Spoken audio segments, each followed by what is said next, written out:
The snow fell in thick, silent curtains outside the kitchen window. Each flake was catching the glow of Christmas lights strung haphazardly across our neighbor's fence. I pressed my swollen fingers against the cold glass, watching my breath fog the surface. Inside, the apartment smelled of pine from the cheap artificial tree David had bought 3 years ago. Its plastic branches were sagging under the weight of ornaments I'd collected since we were newlyweds. The scent should have been comforting. Instead, it felt suffocating. My back ached with that deep, relentless throb that had become my constant companion these past few weeks. I was 8 months pregnant, and I could barely remember what it felt like to sleep through the night. I couldn't bend over without grunting, or exist without this heavy, precious weight pressing against my ribs. I placed both hands on my belly, feeling the baby shift beneath my touch. A foot maybe, or an elbow. My daughter. Our daughter. Emma. We need to talk. David's voice cut through the quiet like a blade. I turned from the window, my heart already sinking at his tone. He stood in the doorway of our bedroom, still wearing his work clothes. It was the navy suit I'd helped him pick out last year, and the tie I'd given him for his birthday. But something was wrong. His face was pale. His jaw was set in that stubborn way I'd learned to dread. "What's wrong?" I asked, though part of me didn't want to know. He didn't meet my eyes. Instead, he stared at the floor, at the worn carpet we'd always meant to replace. "I can't do this anymore." The words hung in the air between us, heavy and sharp. I felt my stomach drop. I felt the baby kick as if sensing my distress. "Can't do what?" I asked. "This. Us. The baby." He finally looked up and I saw something cold in his eyes, something I'd never seen before. "I'm leaving." I laughed. It was a broken, desperate sound. "You're joking." "It's Christmas Eve, David. I'm 8 months pregnant with your child." "It's not mine." The world tilted. I gripped the edge of the kitchen counter, my knuckles white. "What? Don't lie to me, Emma." His voice rose, sharp and accusing. "I know about him. About what you've been doing. There is no him." My voice cracked, tears already burning behind my eyes. "David, I don't know what you're talking about. I would never. Melissa told me everything." He cut me off, his face flushing red. "She saw you at that restaurant downtown with some man. She said you looked intimate." Melissa, his coworker, the woman who'd always looked at me with barely concealed contempt at office parties, the one who touched David's arm for too long when she laughed at his jokes. "When?" I asked. "When did she supposedly see this?" 3 months ago at Carmichael's. My mind raced. Carmichael's. I'd been there once. 3 months ago for a job interview. I'd been serving coffee at a diner for 2 years, barely making enough to cover groceries. A friend had set me up with an interview for a hostess position at the upscale restaurant. The manager had been a middle-aged man named Roberto, who'd spoken kindly to me. He'd offered me water when I'd felt dizzy from standing too long. The interview had lasted 20 minutes. I hadn't gotten the job. "That was a job interview," I said, my voice shaking. "Roberto Garcia, the floor manager. I can show you the emails. I don't want to see your lies." David moved past me, heading toward the bedroom. "I want you out." "Out?" I followed him, my hand protectively cradling my belly. "David, please just listen to me." He emerged with a duffel bag, the one we'd used for our honeymoon 4 years ago. He started stuffing clothes into it. My clothes, maternity jeans, stretched out sweaters, the soft cotton nightgowns I wore because nothing else fit anymore. "I've already talked to a lawyer. You'll be hearing from him after the holidays. You can't do this." Panic clawed at my throat. Where am I supposed to go? It's snowing. It's Christmas Eve. I'm pregnant. You should have thought about that before you cheated on me. He zipped the bag closed with a vicious finality and thrust it at me. "Get out, Emma. This is my home, too. My name is on the lease. Your name isn't on anything." His smile was cruel. "I made sure of that. Now get out before I call the police and tell them you're trespassing." I stared at him, at this man I'd loved. This man I'd married in a small ceremony at City Hall because we couldn't afford anything bigger. This man whose child was growing inside me. And I saw a stranger. My hands trembled as I took the bag. "You're making a mistake. The only mistake I made was trusting you." The cold hit me like a physical blow the moment I stepped outside. I'd grabbed my winter coat, the only one that still fit over my belly. But it wasn't enough. The wind cut through the fabric, and snow immediately began gathering in my hair, melting against my scalp.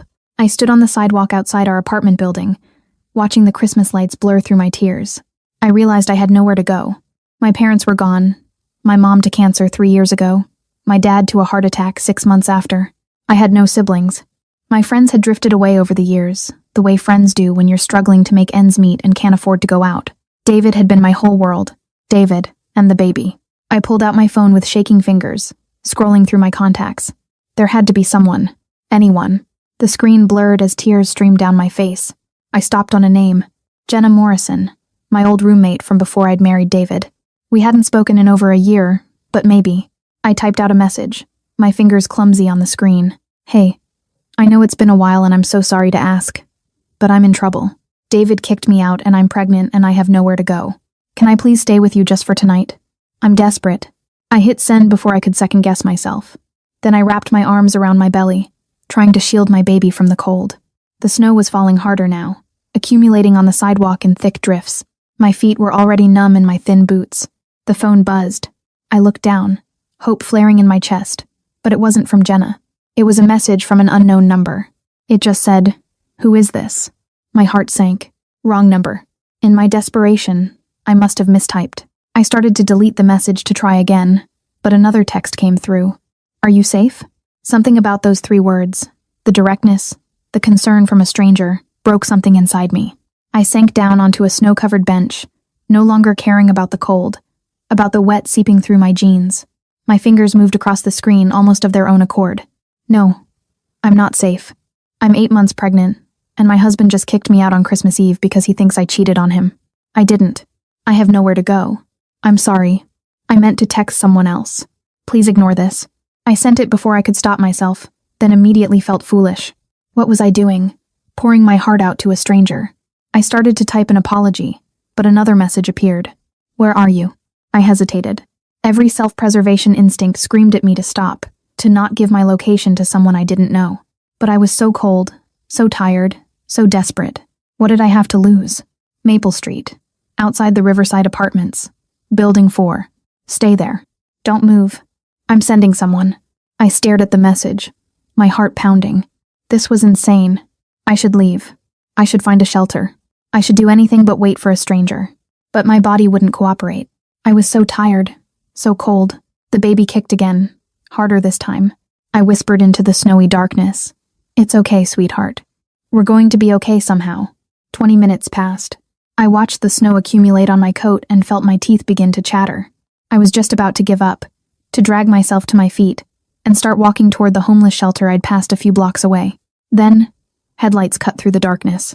A black SUV pulled up to the curb, its engine purring like a predator. The windows were tinted so dark I couldn't see inside. For a moment, I was terrified. What had I done? This could be anyone. The back door opened, and a man stepped out. He was tall, dressed in an expensive charcoal overcoat that probably cost more than I made in 6 months.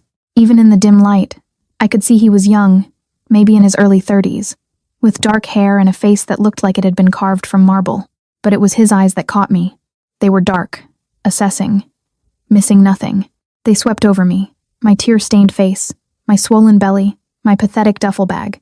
Something flickered in their depths. Anger, maybe, or something harder to name. He didn't smile.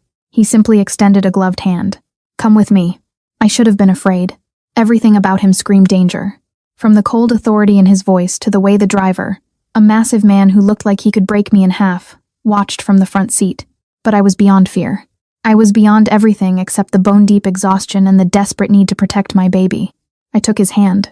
His grip was firm, steady, and impossibly warm through the leather of his glove. He helped me to my feet with surprising gentleness, as if he understood exactly how much everything hurt. "Watch your head," he murmured, guiding me into the SUV. The interior smelled of leather and something else, something expensive and masculine, like cedar and smoke. The seats were heated. I almost wept at the warmth. He slid in beside me, and the driver pulled away from the curb without a word. I sat there trembling, watching the Christmas lights of my old neighborhood blur past the window. The man beside me didn't speak. He simply removed his coat and draped it over me, the weight of it immediately cutting the chill. "Thank you," I whispered. He turned to look at me, and for the first time I saw his face clearly in the passing streetlights. Beautiful, cold, dangerous. "What's your name?" he asked. "Emma. Emma Thornton." "Emma." He said it slowly, as if testing how it felt. "I'm going to ask you a question, and I need you to answer honestly. Did your husband hurt you?" I shook my head, fresh tears spilling over. "Not physically. He doesn't believe me. He thinks I cheated, but I didn't. I swear I didn't." Something dark crossed his face. "And the baby? She's his. She's his daughter, and he doesn't even care." My voice broke on the last word. The man was silent for a long moment, his jaw tight. Then he pulled out his phone and typed something quickly. He didn't offer his name. He didn't explain who he was or where we were going. But somehow, sitting in that warm car, wrapped in his coat that smelled like expensive cologne and cold winter air, I felt safer than I had in hours. The baby kicked, and I gasped softly, my hand flying to my belly. He noticed immediately. Is something wrong? No, she's just active. I tried to smile through my tears. She doesn't like it when I'm upset. He stared at my hand on my belly for a long moment, something unreadable in his dark eyes. Then he reached over and adjusted the coat more securely around my shoulders. No one will hurt you again, Emma. I promise you that. The certainty in his voice should have sounded ridiculous. He didn't know me. He didn't owe me anything. But something in the way he said it, the absolute unwavering conviction, made me believe him. As the SUV turned onto a tree-lined street where houses gave way to mansions, I realized I'd made a choice. I'd gotten into a stranger's car on Christmas Eve, and now I was heading somewhere unknown with a man whose name I didn't even know. I should have been terrified. Instead, for the first time since David had told me to leave, I felt the tight knot of panic in my chest begin to loosen. The stranger beside me made a phone call, his voice low and commanding. He told someone to prepare the East guest suite and medical supplies, and to get Dr. Chen here within the hour. He ended the call and turned back to me, his dark eyes reflecting the passing lights. You're safe now. But as the SUV pulled through iron gates that opened before us like a jaw, I wondered what kind of safety I'd just traded my freedom for. The mansion rose before us like something out of a dream, or a nightmare, depending on how you looked at it. It was 3 stories of pale stone and glass, with windows glowing with warm light that spilled onto manicured lawns, now blanketed in fresh snow. A fountain stood silent in the circular drive, its water frozen mid-cascade into crystalline sculptures. This wasn't a home. This was a statement of power. The SUV stopped beneath a covered portico. Before I could reach for the door handle, it was opened from the outside. Another man in a dark suit stood there, his face professionally blank as he offered me his hand. I struggled out of the vehicle, my movements awkward and ungainly. I was acutely aware of how I must look. My hair wet from melted snow, my cheap maternity jeans stained and stretched, my face surely blotchy from crying. The man who'd rescued me emerged from the other side with fluid grace. Up close, under the mansion's exterior lights, I could see more details. His jaw was sharp enough to cut glass, with the shadow of stubble that suggested he'd been working late. His suit was impeccable, tailored to perfection, but it was the way he carried himself that truly caught my attention. The absolute confidence, the way the other men deferred to him with subtle shifts in posture. This way. He placed a hand on the small of my back, guiding me toward the entrance. His touch was light, but somehow commanding. The front door opened before we reached it, revealing an older woman with silver hair pulled into an elegant bun. She wore a simple black dress with a string of pearls. Her kind and sharp eyes swept over me with the practiced assessment of someone used to evaluating situations quickly. Mrs. Chen, the man said. This is Emma. She'll be staying in the East Wing. Of course, Mr. Volkov. The woman's voice was warm despite the formality. She smiled at me, and something in my chest loosened slightly. Come, dear. Let's get you warm and dry. Volkov. So that was his name. It suited him somehow. Strong, foreign, dangerous. The interior of the mansion was overwhelming. Marble floors gleamed beneath an enormous chandelier that scattered light into 1,000 tiny rainbows. A curved staircase swept upward, its banister polished to a mirror shine. Artwork hung on walls painted in muted, expensive colors. They were original paintings that probably cost more than I'd earn in a lifetime. Mr. Volkov walked ahead of us, his phone to his ear, speaking in rapid Russian. I caught none of it, but the tone was clear. He was giving orders, and they would be followed. Mrs. Chen led me up the staircase, her hand gentle on my elbow. How far along are you, dear? She asked softly. 8 months, nearly 35 weeks. She made a sympathetic sound. And out in the snow on Christmas Eve. That husband of yours should be ashamed. I didn't know how to respond to that, so I said nothing. We reached the 2nd floor and turned down a hallway. She opened a door at the end of the corridor, and I stepped into a room that took my breath away. It was bigger than the entire apartment I'd shared with David. A 4-poster bed dominated one wall, piled high with pillows and covered in what looked like silk bedding. French doors led to a balcony overlooking snow-covered gardens. A sitting area with a plush sofa and chairs surrounded a fireplace, where flames already danced. Another door stood ajar, revealing a bathroom with a clawfoot tub that could probably fit 3 people. I'll have dinner sent up, Mrs. Chen said. When did you last eat? I tried to remember. Breakfast? No. I'd been too nervous about David's mood. Yesterday, I think. Her lips pressed into a thin line, but she didn't comment. I'll bring soup and bread. Easy on the stomach. And tea. Chamomile, perhaps? You don't have to. Of course I do. She turned to face me, her expression firm but kind. Mr. Volkov has given orders that you're to be cared for. That means proper food, rest, and medical attention. Dr. Chen, my husband, will be here soon to examine you and make sure the baby is well. The baby. I pressed my hand to my belly, feeling the familiar flutter of movement. My daughter, blissfully unaware of the chaos her mother's life had become. Thank you, I whispered, my throat tight with emotion. Mrs. Chen crossed to me and gently squeezed my shoulder. You're safe here, Emma. Whatever brought you to our door tonight. You're safe now. That's what matters. After she left, I stood in the center of the room, still wearing my wet coat, clutching my pathetic duffel bag. This couldn't be real. People like me didn't end up in places like this. I was a waitress who'd barely graduated high school, who'd married too young and dreamed too small. I didn't belong in a room with silk sheets and original artwork. A knock at the door startled me from my thoughts. Come in, I called, expecting Mrs. Chen with the promised food. Instead, Mr. Volkov entered, carrying a silver tray laden with covered dishes. The sight of him in this domestic role was so incongruous that I almost laughed. Men who wore suits that expensive, who moved with that kind of predatory grace, didn't carry food trays. Mrs. Chen is preparing a room for Dr. Chen, he said, setting the tray on the small table near the fireplace. I told her I'd bring this up. He lifted the covers, revealing a bowl of chicken soup that smelled like heaven, fresh bread still steaming, a pot of tea, and a plate of fruit and cheese. My stomach growled audibly, and despite everything, I felt my cheeks heat with embarrassment. Sit, he commanded, pulling out a chair. Eat. I wanted to argue, to maintain some shred of dignity, but I was so hungry and so tired that I simply obeyed. The moment the first spoonful of soup touched my tongue, I had to suppress a moan. It was rich and perfectly seasoned, with tender chunks of chicken and vegetables. Mr. Volkov didn't sit. Instead, he stood by the fireplace watching me with those dark, unreadable eyes. It should have made me uncomfortable, but somehow his presence was grounding. Why are you doing this? I asked between bites. Doing what? This. All of this. I gestured around the room. You don't know me. I could be anyone.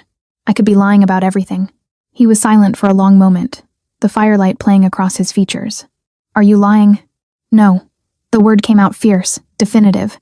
Everything I told you is true. David is my husband. This is his baby. And he threw me out because his coworker convinced him I was unfaithful. His coworker. Something dangerous flickered in Mr. Volkov's eyes. The one who claimed to see you at Carmichael's. I nodded, tearing off a piece of bread. Melissa Crawford. She's wanted David since the day she met him. I always knew it, but I trusted him. I thought our marriage meant something. Tell me about this interview at Carmichael's. So, I did. I told him about the endless months of trying to make ends meet on my waitress salary, while David's construction job barely covered rent. I told him about the friend who'd recommended me for the hostess position, and about my hope that the better pay would help us prepare for the baby. I told him about Roberto Garcia, who'd been kind and professional, and who had gently told me they'd gone with someone with more experience. Mr. Volkov listened without interrupting, his expression growing darker with each detail. When I finished, he pulled out his phone and typed something quickly. What are you doing? I asked. Getting proof. He looked up at me, and there was something almost gentle in his gaze. You said the manager's name was Roberto Garcia. Yes, but I'll have his statement by morning along with security footage from the restaurant showing the date and time of your interview. Your husband will receive copies as well. I set down my spoon, staring at him. You can do that? Just get security footage from a restaurant? His smile was slight and didn't reach his eyes. I can do many things, Emma. The way he said my name sent a shiver down my spine that had nothing to do with the cold. There was possession in it, ownership, as if by saving me, he'd somehow claimed me. I should have been frightened. Instead, I felt something warm unfurl in my chest, something dangerous and confusing. I don't even know your first name, I said softly. Alexei. He moved closer, pulling out the chair across from me and finally sitting. Alexei Volkov. Russian. My father was. I was born here, but I keep certain traditions. The way he said it suggested those traditions went beyond language and family recipes. I sipped the chamomile tea, letting its warmth seep into my bones. What do you do, Mr. Volkov? Alex, he corrected. And I handle acquisitions, import and export, various business ventures. It was the vaguest answer possible, and we both knew it. But I was too tired to push, and part of me didn't want to know. Not yet. Another knock interrupted us. An older man entered, carrying a medical bag and wearing a kind smile that matched Mrs. Chen's. I'm Dr. Chen, he said, extending his hand. Alexei called and said we had a patient in need of examination. I'm not a patient, I protested weakly. I'm fine. The baby's fine. Humor me, Dr. Chen said gently. I promise I'll be quick. Just want to make sure everything is as it should be after your ordeal tonight. Alex stood. I'll give you privacy. But as he moved toward the door, I felt a sudden spike of panic. Wait. The word came out sharper than I intended. He turned, raising an eyebrow. Could you stay, please? I didn't understand why I wanted him there. This man I'd known for less than 2 hours.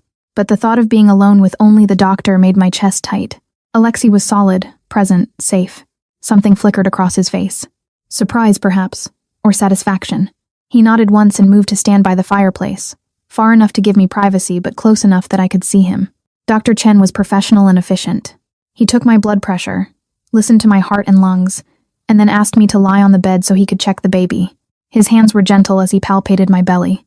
The Doppler came out, and suddenly the room filled with the rapid whooshing of my daughter's heartbeat. I couldn't help it. I started crying again. That sound, so strong and steady and alive. My baby, my little girl, safe despite everything. Heartbeat is excellent, Dr. Chen said, smiling. Strong and regular. You're measuring right on track for 35 weeks. Have you been having contractions? Just Braxton Hicks. Nothing regular. Any bleeding? Fluid leakage? No. He helped me sit up, his expression satisfied. You and the baby are doing well, all things considered. But I want you on bed rest for the next few days. No stress, plenty of fluids, good nutrition. I'll come back tomorrow to check on you both. Berest? I looked around the luxurious room. I can't just stay here. You can and you will, Alexei interrupted, his tone brooking no argument. You have nowhere else to go, and you're not in any condition to be looking for alternatives. Dr. Chen packed his equipment, then placed a gentle hand on my shoulder. Listen to him, my dear. You've been through a trauma tonight. Your body needs rest to protect that baby. A few days here won't hurt. After he left, I sat on the edge of the bed, overwhelmed by everything. The silence stretched between us, broken only by the crackling of the fire. Alexei remained by the fireplace, his dark eyes never leaving my face. I should let you rest, he finally said, but he didn't move toward the door. Alex? My voice came out small. Why did you really help me? You could have just sent someone to take me to a hotel or a shelter. Why bring me here? He crossed the room with slow, deliberate steps, stopping just close enough that I had to tilt my head back to meet his eyes. Up close, I could see flecks of gold in the dark brown. I could smell that cedar and smoke scent that seemed to cling to him. He reached out and I held my breath as his fingers gently brushed a strand of damp hair from my face. Because, he said softly, his accent thickening slightly with emotion, no one should be alone on Christmas Eve, especially not someone carrying a child. His hand moved to hover over my belly, not quite touching. And because when I got your message, something in your words, he paused, seeming to search for the right explanation. I know what it's like to be discarded by those who should protect you. The vulnerability in that admission shocked me. This man who commanded rooms with his presence had been hurt, abandoned. Thank you, I whispered, for everything. His hand finally settled on my belly, large and warm and impossibly gentle. The baby kicked and his eyes widened slightly. For just a moment, the dangerous mask slipped and I saw something raw and wondering in his expression.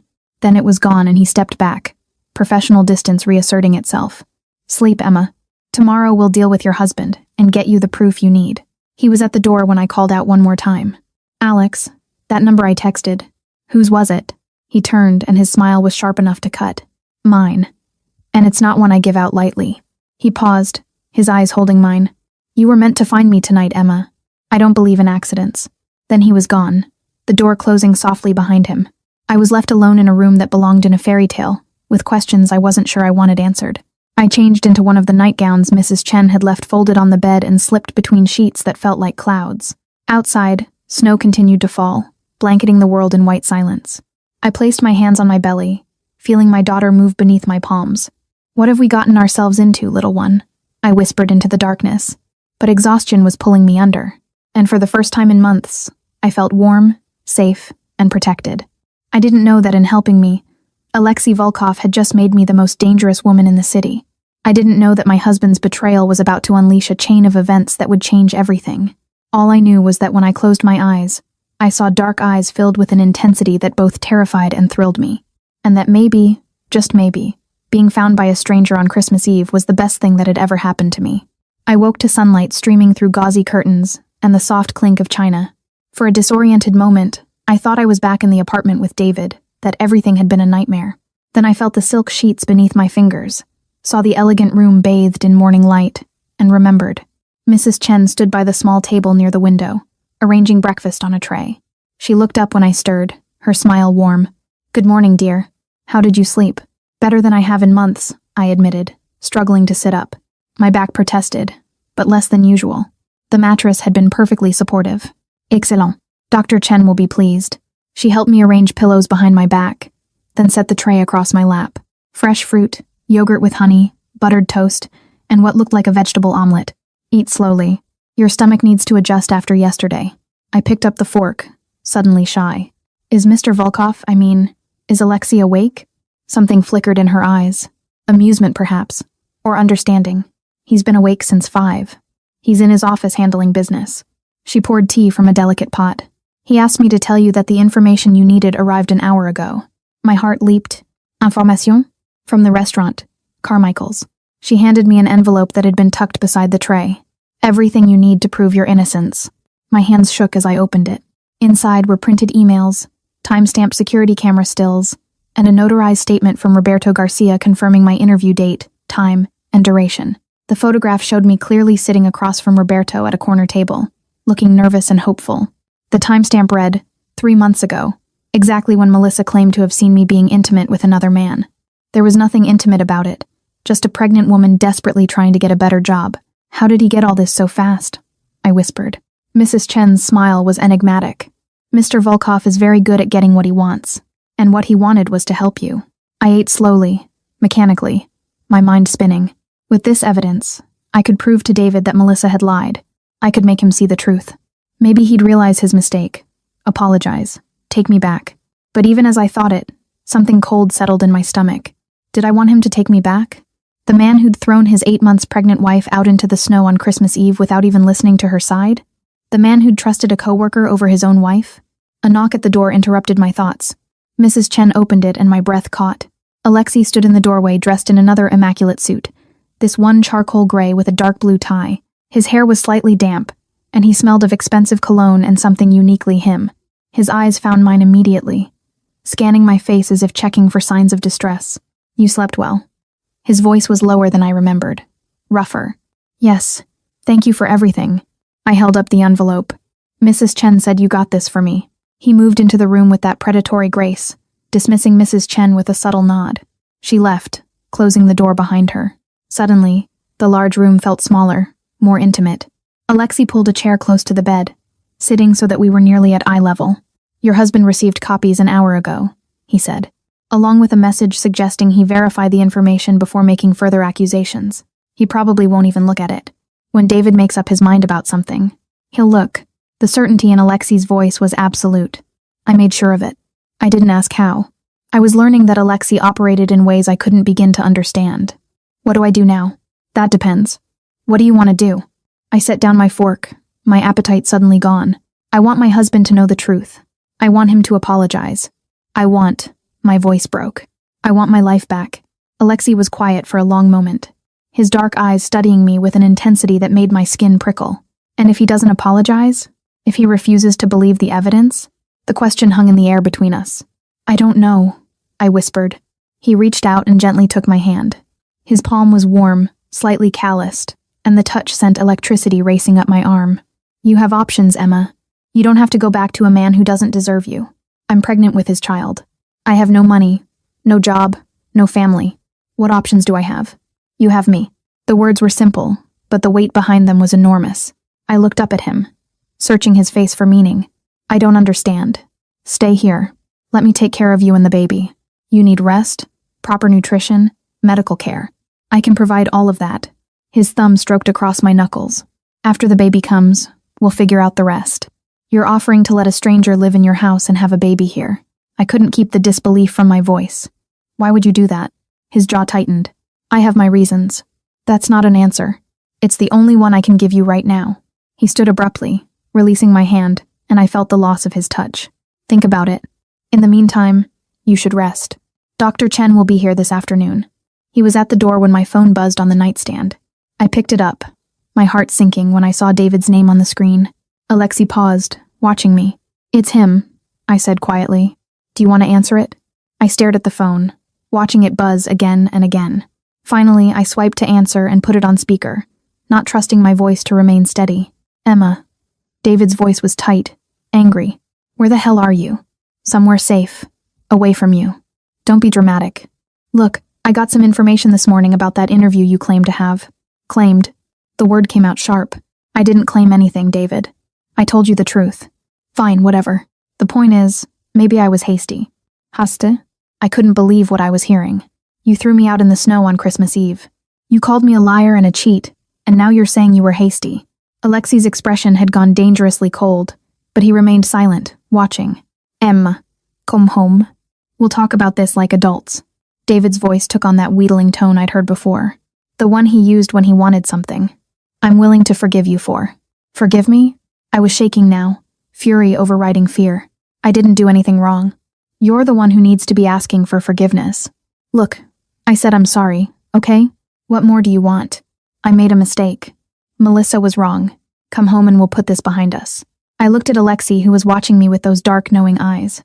Something in his expression gave me courage. "No." Silence on the other end. "Then, what do you mean no?" "I mean no, David. I'm not coming home. Not yet. Maybe not ever." "Where are you going to go?" "It's ridiculous. Who's going to take care of you?" "You need me, Emma." "No," I said softly. "I really don't. Not anymore." I hung up before he could respond, my hands trembling. The phone immediately started ringing again. I silenced it and set it face down on the nightstand. "Good," Alexei said, his voice carrying a note of approval that warmed me more than it should have. "He doesn't deserve you. I don't know what I'm going to do." I pressed my hands to my face, feeling tears threaten again. I can't go back to him, but I can't stay here forever either. This isn't my life. This isn't my world. Alexei crossed back to the bed and crouched down so we were eye level. He gently pulled my hands from my face, holding them between his own. "Listen to me, Emma. You are stronger than you think. You survived being thrown out in the cold. You protected your daughter, and you just stood up to a man who tried to break you. That takes courage. I don't feel courageous. I feel terrified." "Good. Fear means you're still fighting." He squeezed my hands gently. "Stay here until the baby comes. That gives you 5 weeks to heal, to rest, to plan. After she's born, we'll figure out the next steps. Legal separation, divorce, custody arrangements, whatever you need. Why are you being so kind to me?" I searched his face, looking for ulterior motives, for the catch that must be hiding somewhere. "You don't even know me." Something flickered in his eyes. Pain, maybe, or memory. My mother was pregnant when my father threw her out. I was 5 years old. We had nowhere to go, no one to help us. She gave birth in a clinic that barely had running water. His voice was soft, but edged with old anger. I swore then that if I ever had the power to help someone in her position, I would. "So yes, Emma, I do know you. Better than you think." The revelation stole my breath. I saw him differently now. Not just the powerful, dangerous man in the expensive suit, but a little boy who'd watched his mother suffer, who'd grown up determined to protect those who couldn't protect themselves. "I'm sorry," I whispered. "That must have been terrible. It made me who I am." He stood, his mask of control sliding back into place. "Rest now. Mrs. Chen will bring lunch later." "And Emma?" He paused at the door.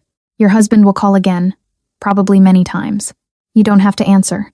But if you choose to, remember, you hold all the power now, not him." After he left, I lay back against the pillows, my mind whirling. Through the window, I could see the snow-covered ground stretching toward a line of trees in the distance. Somewhere beyond those trees was my old life. The cramped apartment, the struggling marriage, the constant worry about money. Here in this room, with its silk sheets and fireplace and endless comfort, I could almost forget that life existed. Almost. The day passed in a strange, dreamlike haze. Dr. Chen came and pronounced both me and the baby healthy. Mrs. Chen brought meals that were better than anything I'd eaten in years. I showered in the enormous bathroom, using soaps that smelled of lavender and vanilla, but always in the back of my mind, I was aware of Alexei somewhere in the house. I heard his voice occasionally, speaking Russian on the phone, giving orders to staff, conducting the mysterious business that required him to be awake at 5 in the morning. And each time I heard him, something in my chest tightened with a feeling I didn't want to name. Evening came, bringing with it a soft knock on my door. I expected Mrs. Chen with dinner, but instead Alexei entered carrying a large box wrapped in silver paper. "What's this?" I asked, eyeing the package suspiciously. It's Christmas. He set the box on the bed. You should have a gift. Alexei, you've already given me so much. Open it. I pulled off the paper carefully, revealing a white box with a prestigious department store logo. Inside, nestled in tissue paper, was the most beautiful maternity dress I'd ever seen. It was a deep emerald green velvet with long sleeves and a flowing skirt that would accommodate my belly. It was elegant and expensive and completely impractical for someone like me. It's too much, I protested, even as my fingers stroked the soft fabric. There's a dinner tonight, a family tradition. I'd like you to join us. His expression was carefully neutral, but I caught something underneath. Uncertainty, maybe, as if my answer mattered. I couldn't. I'm not family. I'd be intruding. You'd be my guest. Please, Emma. The house feels less empty with you in it. The admission, small as it was, felt enormous. This powerful man who commanded respect and fear was lonely. And somehow my presence made that loneliness less. Okay, I heard myself say. I'll come. His smile was slight but genuine, transforming his face from dangerous to devastating. Dinner is at 7. Mrs. Chen will help you get ready. After he left, I held the dress up to myself, catching my reflection in the mirror. The woman looking back at me was a stranger, cheeks flushed, eyes bright. 24 hours ago, I'd been sobbing on a snowy bench, broken and desperate. Now I was standing in a mansion, holding a designer dress, preparing to have Christmas dinner with a man who looked at me like I was something precious. My phone buzzed again. David. I ignored it. Mrs. Chen arrived at 6:30 to help me dress. She styled my hair into soft waves, applied subtle makeup that made me look alive instead of exhausted, and helped me into the velvet dress. It fit perfectly, skimming over my curves and making me feel, for the first time in months, beautiful. You look lovely, dear, Mrs. Chen said. Mr. Volkov will be pleased. This is just dinner, I protested weakly. Nothing more. Her smile was knowing. Of course, dear. Just dinner. At 7 o'clock precisely, there was a knock on my door. I opened it to find Alexei standing there in a different suit, this one black with a crisp white shirt open at the collar. His eyes swept over me, and something heated flickered in their depths.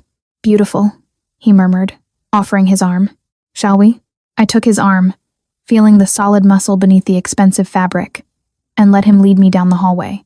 My heart pounded with nervousness and something else. Anticipation, maybe, or the thrill of stepping into a world I didn't belong to. We descended the grand staircase, and I could hear voices from below, Russian mixed with English, laughter, and conversation. At the bottom, Alexei paused. Most of these people work for me in various capacities. They're loyal, trustworthy, and they know better than to ask questions. His hand covered mine where it rested on his arm. You're safe here, Emma. I promise. Then we turned the corner into a formal dining room, and I stepped into Alexei Volkov's world completely. The dining room was magnificent. A long table was set with crystal and china that caught the light from an enormous chandelier overhead. Perhaps 20 people were gathered, some seated, others standing near a bar where a server poured drinks. Conversation stopped mid-sentence as we entered. All eyes turned toward us. I felt exposed, vulnerable, acutely aware of my swollen belly. These people belonged here in this world of wealth and power. I was an intruder, a charity case Alexei had picked up off the street. But then Alexei's hand settled on the small of my back, warm and possessive. He addressed the room with casual authority. Everyone, this is Emma. She'll be staying with us for a while. I expect you to treat her with the same respect you show me. The message was clear. She's under my protection. Touch her, and answer to me. A woman in her 60s approached first, elegant in a navy dress with her gray hair swept up. Her eyes were sharp, but not unkind as they assessed me. I'm Katerina Volkova, Alexei's aunt. Welcome, dear. She took my hand in both of hers, her grip firm. Any friend of my nephew is family here. Others followed. Victor, head of security. A bear of a man with kind eyes. Dmitri, Alexei's second-in-command, younger and sharper, who watched me with undisguised curiosity. Elena, who managed the household staff, and more whose names blurred together in my nervousness. Alexei guided me to a seat beside his at the head of the table. As everyone settled into their places, servers appeared with the first course, a delicate soup that smelled of mushrooms and cream. The conversation resumed in a mixture of English and Russian. I tried to eat, hyper-aware of Alexei beside me. He engaged in conversation with his guests, but I noticed his attention kept drifting back to me. He made sure my water glass was full, that I had everything I needed, that no one made me uncomfortable. So, Emma, Katerina said from across the table, her accent thick but her English perfect. How did you meet my nephew? The room quieted slightly. Everyone suddenly interested in my answer. I felt my cheeks heat. I texted him by accident on Christmas Eve. Katerina's eyebrows rose. By accident? I was trying to reach a friend. I had the wrong number. I glanced at Alexei, who was watching me with those dark eyes. I was in trouble, and he helped me. What kind of trouble? Dmitri asked, his tone casual but his eyes sharp. Dmitri. Alexei's voice was soft but carried a warning. Emma's past is her own business. But I found myself answering anyway. Maybe it was because these people, despite their obvious danger, felt more like family than my own husband had in months. My husband threw me out, I said quietly. He thought I'd been unfaithful. He hadn't, but he wouldn't listen. So I ended up on a bench in the snow and I texted what I thought was my friend's number. I looked at Alexei. It was his instead. Silence fell over the table. Then Katerina spoke, her voice hard as stone. He threw out his pregnant wife on Christmas Eve. He believed a lie, someone told him, I explained. He has proof now that I was telling the truth. But you're not going back. Alexei finished, his tone making it clear this wasn't a question. I don't know what I'm doing, I admitted. Everything happened so fast. Victor, the security chief, raised his glass. To new beginnings then. And to Alexei. For remembering that power means nothing if we don't use it to protect those who need protecting. Others raised their glasses, toasting me, welcoming me. I felt tears prick my eyes and blinked them back furiously. These strangers were showing me more kindness than my own husband had. The meal continued, course after course of incredible food. Roasted duck with cherry sauce, potatoes that melted on the tongue, vegetables I couldn't name but that tasted like heaven. Throughout it all, I was aware of Alexei, the way he commanded the room without raising his voice, and the way he kept glancing at me as if making sure I was real.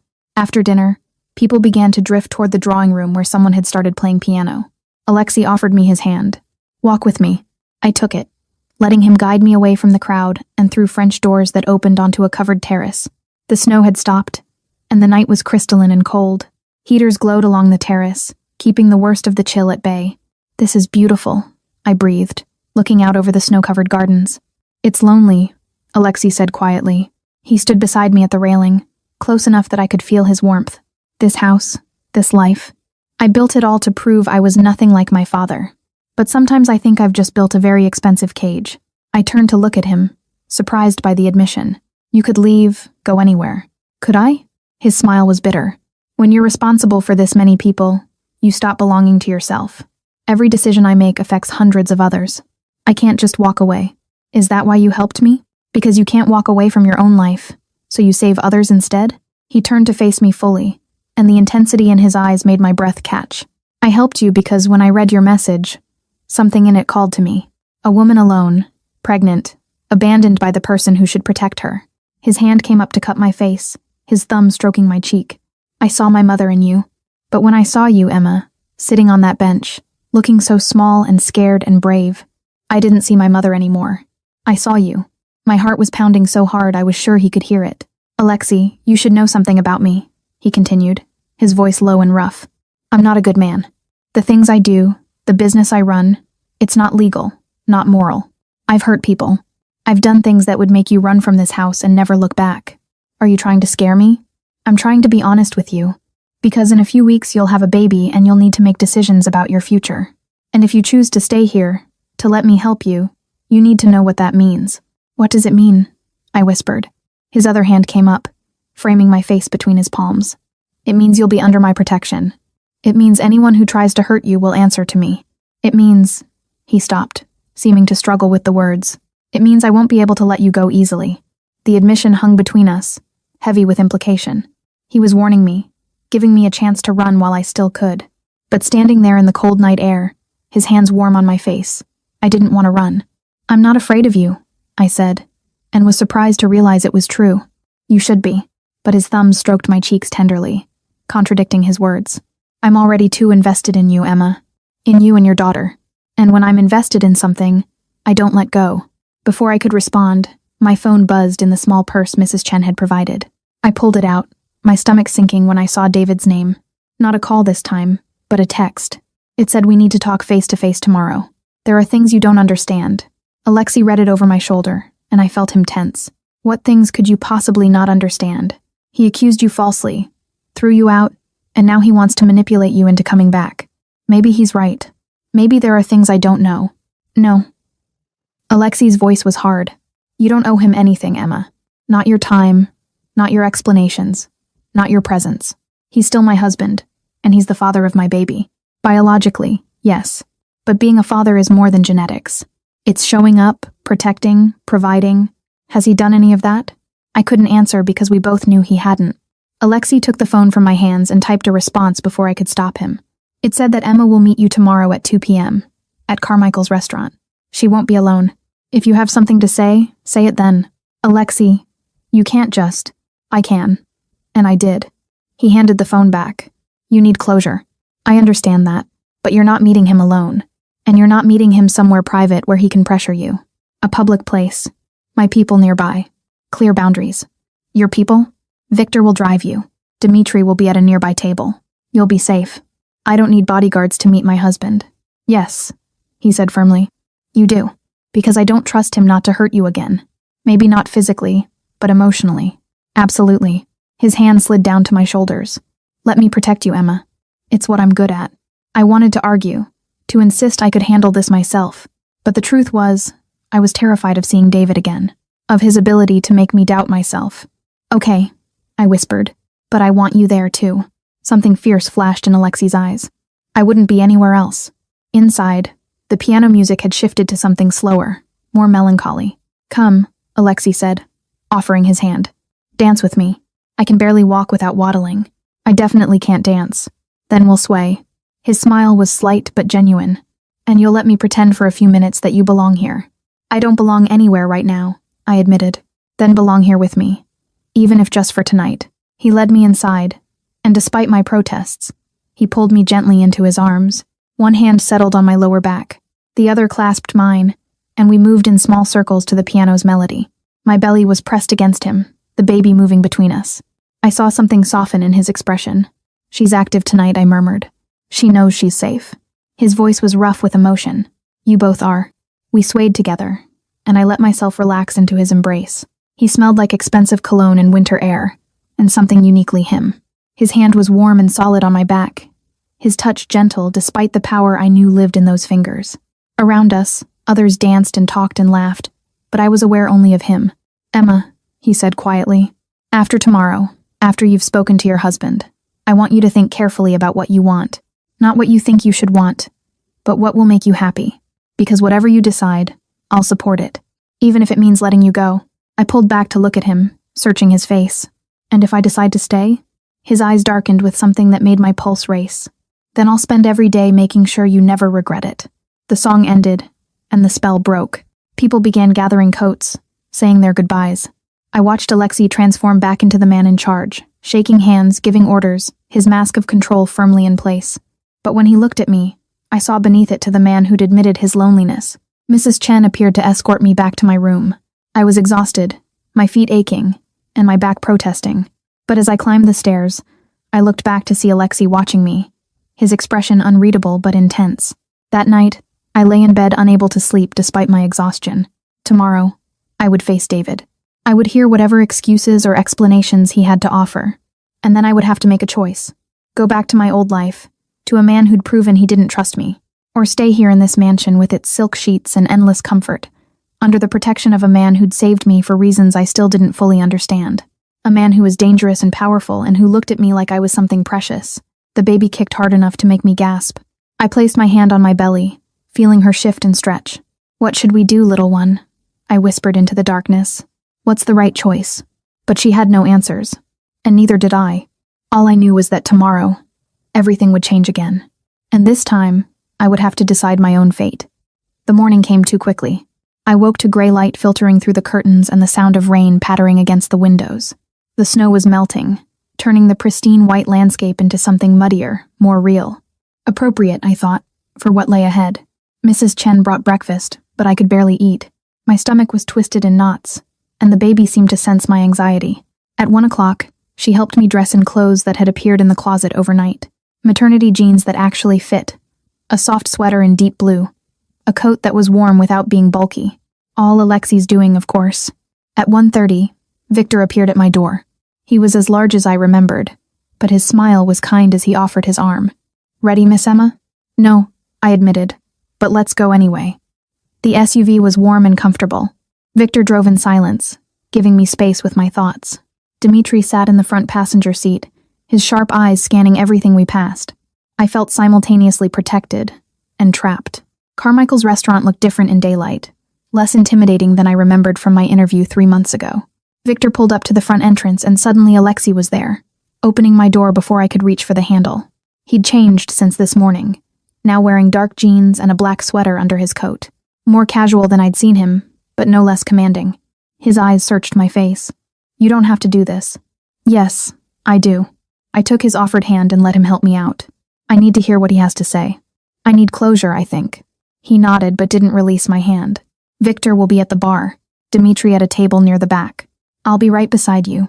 If at any point you want to leave, just say the word. Alexei, you don't need to sit with me. I don't care what David thinks." His voice was hard. "You're under my protection. That means I stay close." Inside, the restaurant was quiet. A hostess led us to a corner booth where we could see the entire room. Alexei slid in beside me, close enough that his thigh pressed against mine, his arm draped casually across the back of the booth behind my shoulders. To anyone watching, we looked like a couple. The thought sent a confusing flutter through my chest. At precisely 2 o'clock, David walked in. I barely recognized him. He looked haggard, his face unshaven, his clothes rumpled as if he'd slept in them. His eyes found me immediately, then moved to Alexei, and I saw his expression harden. He approached our table slowly. "Emma." His voice was tight. "Who's this?" "A friend," I said, proud that my voice didn't shake. "You said you wanted to talk, so talk." David's eyes never left Alexei, who stared back with a kind of cold, predatory focus that made me understand why people feared him. Finally, David slid into the booth across from us, his jaw clenched. "I didn't expect you to bring company." "I didn't expect to be thrown out in the snow," I countered. "Yet here we are." He flinched. "Emma, look, I know I messed up. I got that evidence you sent, and I believe you now about the interview, about Melissa lying. How generous of you. Don't be like that. I'm trying to apologize." He ran a hand through his hair. "Melissa admitted she lied. She said she was jealous, that she wanted to break us up so she could, well, it doesn't matter now. Point is, I know the truth, and it only took you kicking out your pregnant wife to figure it out." Beside me, I felt Alexei tense, his fingers tightening slightly on my shoulder. I panicked, "Okay? I thought you'd cheated." And I just reacted. David's eyes finally met mine and I saw something desperate in them. "But I'm asking you to come home now. We can fix this. We can be a family." "Can we?" I asked softly. "Because I'm not sure we ever were, David." "Not really." "What's that supposed to mean?" "It means I've been thinking a lot about our marriage, about how we got here." I took a breath, feeling Alexei's solid presence beside me like an anchor. "When was the last time you asked how I was feeling about the pregnancy? About anything?" David's face flushed. "I work long hours to provide for us. You work long hours to avoid coming home. And when you are home, you're on your phone or watching TV or complaining about how tired you are. I've been growing our daughter alone, David. You haven't been to a single doctor's appointment. You don't know what position she's in or that she kicks hardest when I eat chocolate. Or that I've been having back pain so bad I can barely sleep. You never told me. I tried, but you never listened. You never saw me." My voice broke, but I pushed on. "And the first time something went wrong, the first time you had a chance to prove you trusted me, you chose to believe a woman you barely know over your own wife." Silence fell over the table. David stared at me, his face pale. I said, "I'm sorry. What more do you want?" "I want to know why I should come back. Give me one good reason why I should believe things will be different." He opened his mouth, closed it, opened it again. "Because I'm your husband. Because that's my baby you're carrying. Because we made vows. Vows you broke the moment you threw me out." I felt tears burn behind my eyes, but refused to let them fall. "Not here. Not for him. I've been staying somewhere safe. Somewhere I'm cared for and protected. For the first time in months, I'm not worried about money or food or whether I matter to anyone.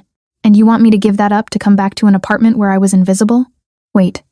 David's eyes narrowed, flicking between me and Alexei. "Where exactly have you been staying?" "That's none of your business." "The hell it isn't. You're my wife, Emma. I have a right to know where you've been sleeping. Who you've been with." His gaze landed on Alexei with sudden understanding. "Oh my God. You've been with him, haven't you? This guy? What is this? Some kind of revenge?" Alexei spoke for the first time, his voice quiet and deadly. "Watch your tone when you speak to her." "Who the hell are you?" David demanded. "Some rich guy she found to take care of her." "Is this what you do, Emma? Jump from one man to another?" "That's enough. I cut him off, my voice sharp as a blade. You don't get to do this. You don't get to accuse me of anything.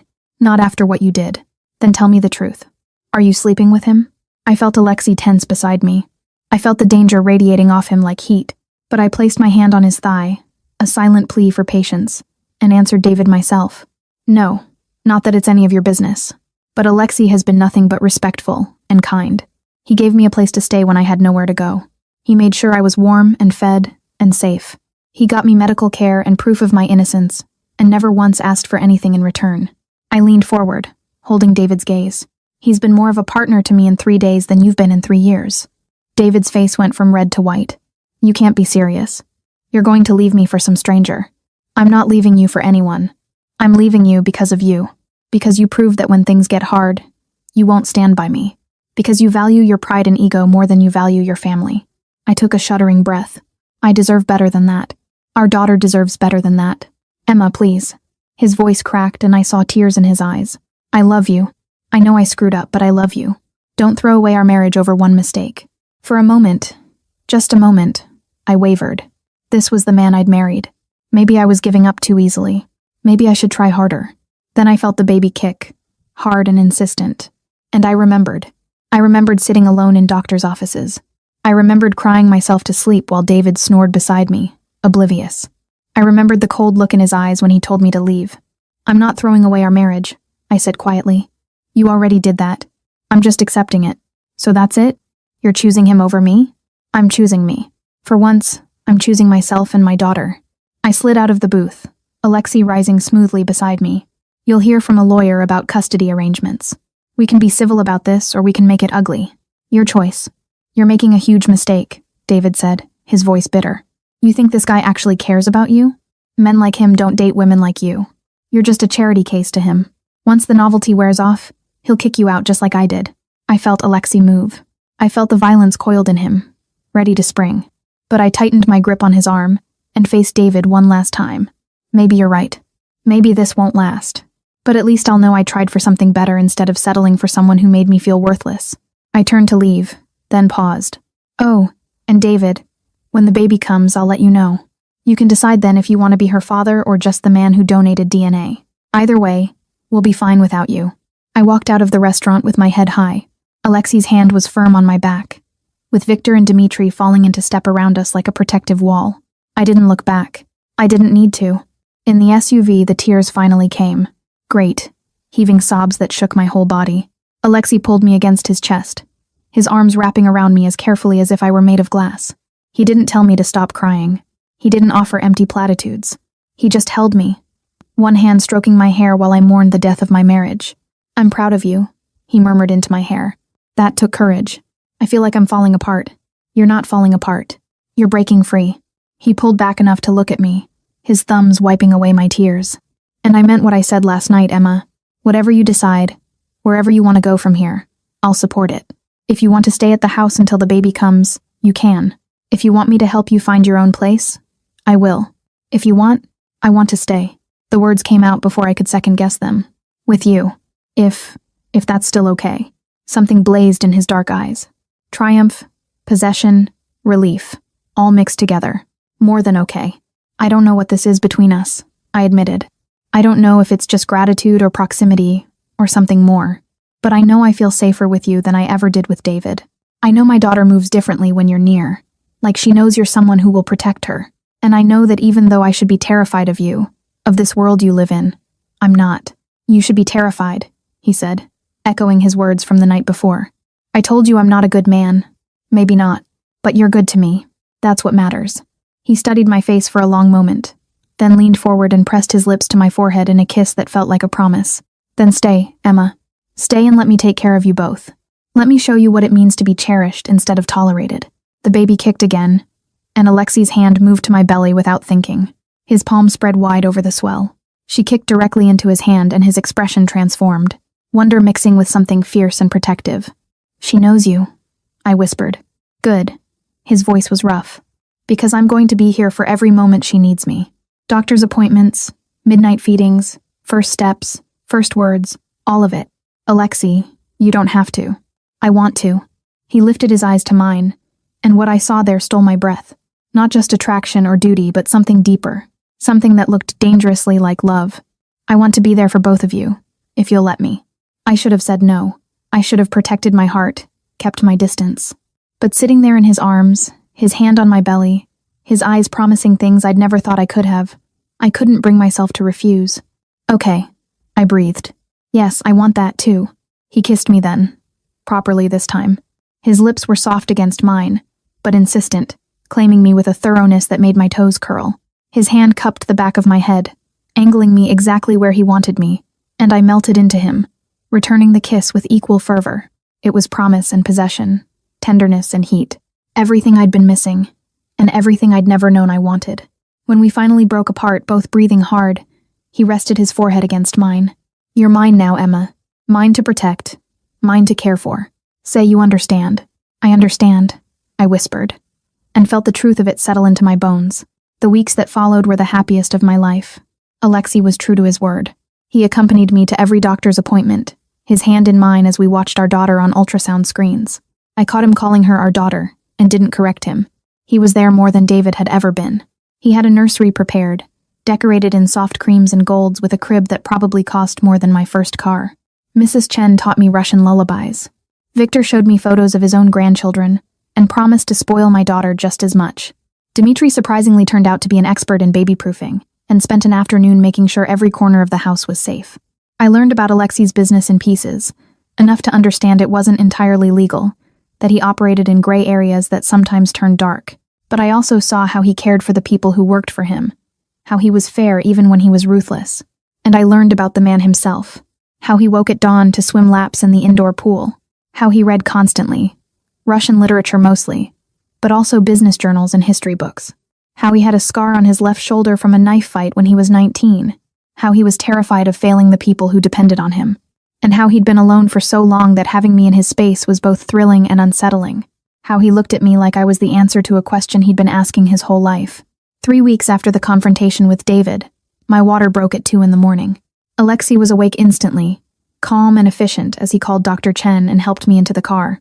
Victor drove us to the private hospital where a suite was already prepared. Alexei stayed by my side through every contraction, every moment of pain. 14 hours later, our daughter was born.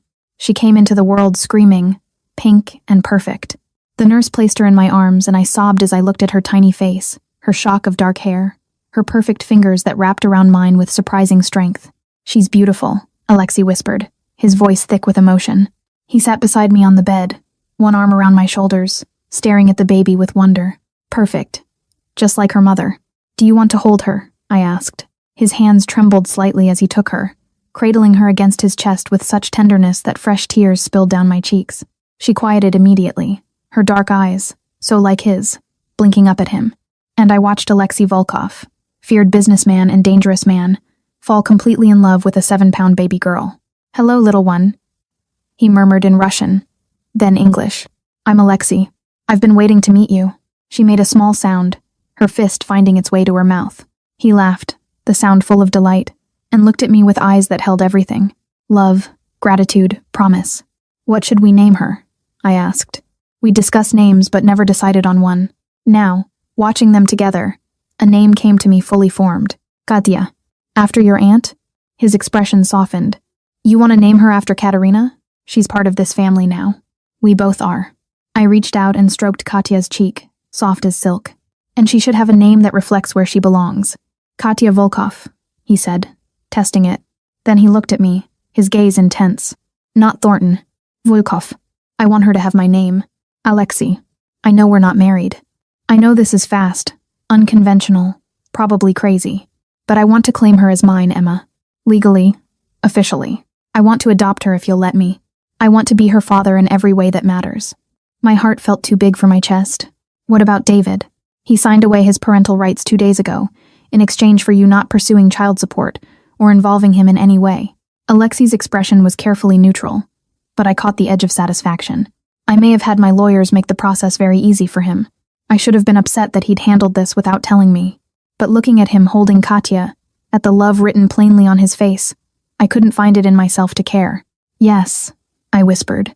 Yes, you can adopt her. You can be her father. He kissed me then, carefully, mindful of the baby between us. And you, Emma, will you marry me? I pulled back, staring at him. What? Marry me. Not today. Not until you're ready. But someday. Say you'll be my wife. That we can be a real family. That I can spend the rest of my life showing you what it means to be loved the way you deserve. It was too fast. Too much. It was also everything I'd ever wanted. Yes, I said, laughing and crying at the same time. Yes, I'll marry you. Katya chose that moment to start fussing, and we both laughed. Alexei handed her back to me, and I began to nurse her, marveling at how natural it felt. How right. I love you, Alexei said quietly, his hand covering mine where it cradled Katya's head. I didn't think I could. I didn't think I knew how. But you taught me. Both of you. I love you too, I admitted. It's terrifying and wonderful and completely insane. The best things usually are. 6 months later, on a perfect summer day, I married Alexei Volkov in the gardens of his mansion. Katya was there, held by Katerina, wearing a tiny white dress and looking angelic for approximately 5 minutes before she spit up on Victor's expensive suit. Dr. and Mrs. Chen served as witnesses. Dmitri gave a toast in Russian that made everyone laugh and made Alexei blush. And I stood beside the man who'd saved me on the worst night of my life and promised to love him for all the best nights to come. I never saw David again. I heard through mutual acquaintances that he'd married Melissa a year later and they'd moved to another state. I felt nothing when I heard it. No regret, no vindication, nothing. That chapter of my life was closed. This was my life now. This mansion, with its gardens and security and people who'd become family. This man who looked at me like I hung the moon and treated our daughter like she was made of spun glass and starlight. This beautiful, complicated, dangerous, perfect life. As I danced with my husband at our wedding, Katya sleeping peacefully in her bassinet nearby, I thought about that snowy Christmas Eve when I'd texted a wrong number in desperation. About how one moment of chance had changed everything. What are you thinking about? Alexei murmured, his hand warm on my waist. About how I texted the wrong number. The right number, he corrected, pulling me closer. The only number that mattered. The only number that mattered, I agreed. And as the music swelled and the sun set over our new life together, I finally understood what it meant to be home. Not a place, but a person.